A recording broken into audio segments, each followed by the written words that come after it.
agora, quando nós alcançamos o tópico revisão criminal e sentenças não condenatórias. Nós já tratamos desde o início deste curso que a revisão criminal tem por objeto atacar sentença penal condenatória, mas sempre nós trouxemos a vocês a possibilidade de aplicação da revisão criminal quando a sentença é absolutória imprópria e impõe uma medida de segurança. E com base em que nós defendemos essa situação? Porque a medida de segurança, ela pode ter o decreto condenatório ou o decreto absolutório impróprio sempre pode ter sido baseado em uma prova falsa.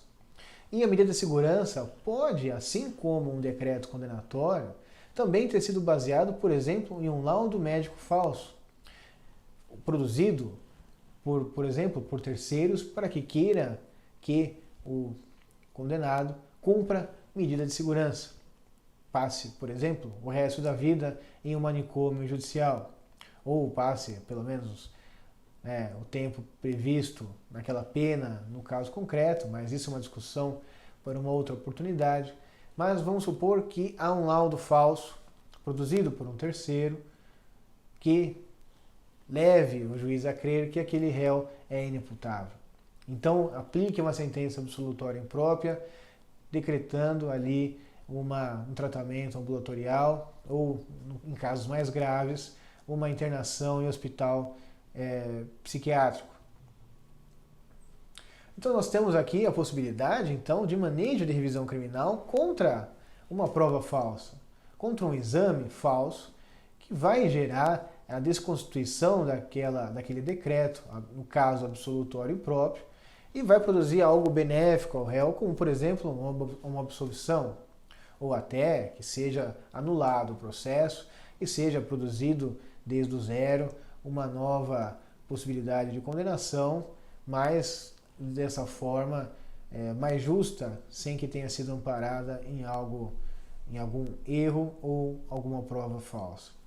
Então nós trazemos também como possibilidade do manejo da revisão criminal a sentença absolutória imprópria que aplica ao condenado medida de segurança, aquela prevista no artigo 386, inciso 3 do Código de Processo Penal. Então, apesar de falar em sentença condenatória imprópria, nós enxergamos essa possibilidade que também nos dá aso ao manejo da revisão criminal. Uma discussão doutrinária cabível aqui e é amparado por súmula do STJ é a questão de revisão criminal para combater perdão judicial, sentença que concede o perdão judicial. A súmula 18 do STJ, esse enunciado de súmula, diz que a sentença concessiva do perdão judicial é declaratória da extinção da punibilidade, não subsistindo qualquer efeito condenatório.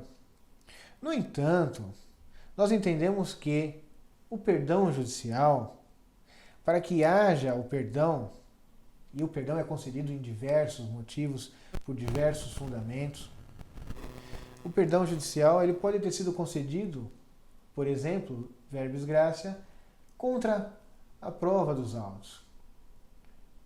Ou seja, o perdão foi concedido de forma equivocada, de forma errada. Há a prova produzida nos autos e vem um perdão judicial concedido contrariamente à prova dos autos. É uma injustiça. Então não caberia combater esse perdão judicial aplicado de forma equivocada, por exemplo, num caso de atipicidade ou no caso de prova de que o autor do fato não concorreu para o crime ou que a prova de que ele não é o autor do fato. A concessão de um perdão judicial equivocado, errado, não daria aso ao manejo de uma revisão criminal? Nós entendemos que sim, que pela lógica, para se perdoar, deve-se ter praticado algo. Eu devo reconhecer a culpa de alguém para eu vir a perdoar. Essa é a lógica que nós carregamos no nosso dia a dia, nas nossas vidas. Quando nós perdoamos alguém, nós perdoamos porque aquela pessoa praticou alguma coisa e nós preferimos perdoar do que carregar aquele problema, aquela mágoa. Então, para se perdoar, precisa ter acontecido algo como plano de fundo. Então, nós entendemos que o perdão judicial, apesar de ser entendido pela jurisprudência de que não é um decreto condenatório, né, é uma declaração, né, de extinção da punibilidade, nós também podemos observar os efeitos secundários de que esse perdão judicial poderia recair sobre o condenado. Se há um perdão, há uma culpa por trás do perdão, então eu posso, em uma ação civil, né, uma ação, por exemplo, de indenização por danos materiais, responsabilizá-lo, ou até uma ação desse jaez, uma ação civil, eu posso responsabilizá-lo, já que ele parece que realmente foi o autor do fato, inclusive o juiz perdoou. Diferentemente, se houvesse um decreto absolutório determinando que o réu não praticou o crime, ou que ele não é o autor daquele fato, ou que o fato é atípico. Seriam resultados diferentes que possuem reflexos secundários diferentes.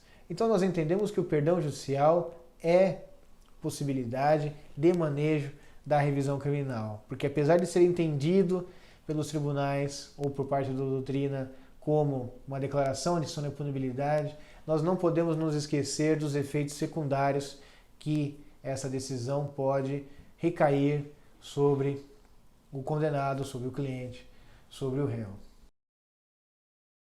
Outro detalhe que eu gostaria de tratar com vocês, tratando da possibilidade de revisão criminal em sentenças não condenatórias, nós temos que trazer a novidade legislativa produzida em dezembro do ano passado, com o chamado pacote anticrime.